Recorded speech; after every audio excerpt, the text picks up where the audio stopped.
Alright, we're gonna Nissan Note right now. So, the car not start. You see me? It a turn over but it not start. So me have to try to diagnose the problem. And you don't know say when a car not start and that's all the one I can say. What you have to go do? You have to go diagnose it, right? So me there and thing and I see what I go on and beg him to crank it and thing and I crank it and hear some little funny sound. I say, alright. I test them here. The connector them for the coil. Now I get no power from them.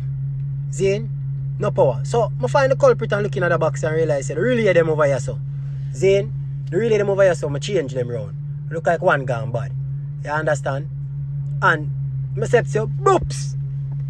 I said so now I put the spark plug in the coil and test it. Boop, I see the 6 start ignite. Me I say, yeah that day. So I deal with that, connect back everything. And see engine there, it a shake. Yeah man, job done. So I collect my money and just cut. Just like that. Him happy, me happy. Yeah man. That's how we get to work, man. Remember you know, as a mechanic, you know. You have to make sure so you have to find the problem. No matter how easy the problem is, you have to find it. Because a man will take days and can't find the problem where you can come and set your boops and find the problem in a couple seconds or a couple minutes. You understand? So that is it.